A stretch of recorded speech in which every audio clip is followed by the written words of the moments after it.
Hey there, money mavens. Welcome to the exciting world of investing. Today we're diving into the investment trinity. Think of it as the Avengers of the financial world. But instead of saving the world, they're here to save your portfolio. We're talking mutual funds, ETFs, and index funds. Each one brings unique strengths to the table. Ready to make your money work harder? Let's go. Mutual funds are the seasoned veterans. ETFs are the agile players, and index funds are the steady giants. Don't worry, you don't need a superhero's intellect to understand them. We'll break down each one in plain English. By the end of this journey, you'll be ready to pick your investment weapon of choice. So buckle up and get ready to conquer the world of investing. First up, we have mutual funds. These are the wise old owls of the investing world. Imagine a big pot of money. You and a bunch of other investors pool your money together. A professional fund manager takes that money and invests it in a basket of assets. Think stocks, bonds, and other securities. There are tons of different mutual funds out there. You've got equity funds like the Fidelity Contra Fund focusing on stocks. Then there are debt funds like the Vanguard Total Bond Market Index Fund, primarily investing in bonds. We also have hybrid funds like the Vanguard Balanced Index Fund, which offer a mix of stocks and bonds. And if you're feeling adventurous, there are sector-specific funds like the Fidelity Select Healthcare Portfolio, concentrating on a specific industry. So, what's the upside? Mutual funds offer instant diversification. You get exposure to a wide range of assets without having to buy each one individually. Plus, you've got a professional manager calling the shots. Sounds great, right? Well, there are a few downsides. Mutual funds often come with higher fees compared to their counterparts. You also have less control over individual investments. And let's not forget about potential tax implications. But hey, every superhero has their kryptonite, right? Next up, we've got ETFs, or exchange-traded funds. Think of them as the cool younger sibling of mutual funds. They're similar in that they hold a basket of assets, but ETFs trade on stock exchanges just like individual stocks. This gives them a level of flexibility that mutual funds just don't have. ETFs come in all shapes and sizes.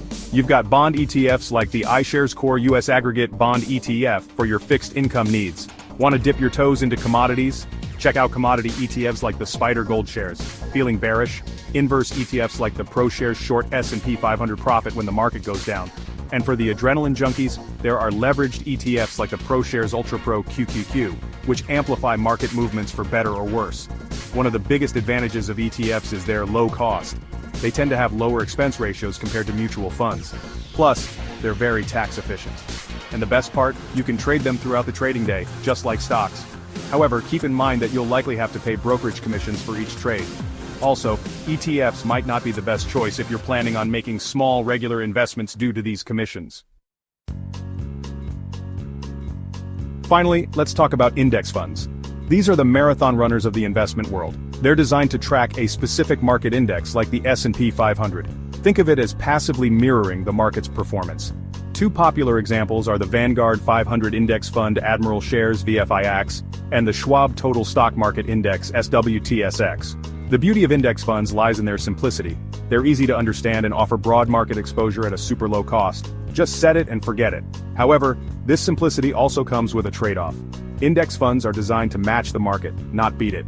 So if you're looking for outsized returns, you might be disappointed. Plus, they offer limited flexibility in terms of customizing your investments.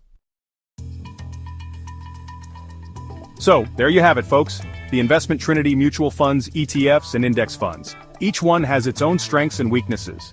Mutual funds offer professional management but come with higher fees. ETFs provide flexibility and tax efficiency but might not be ideal for small regular investments. Index funds are low cost and simple, but they won't make you a market-beating genius. The key is to choose the one that aligns with your investment style and goals. Are you looking for a hands-off approach with low costs? Index funds might be your best bet. Want more control and flexibility? ETFs could be the way to go. Prefer to leave it to the professionals? Mutual funds might be the answer. Remember, investing is a marathon, not a sprint. Do your research, understand your risk tolerance, and don't be afraid to seek professional financial advice. And hey, while you're at it, why not subscribe to classic public domain audiobooks for some enriching listening while you watch your portfolio grow? Happy investing!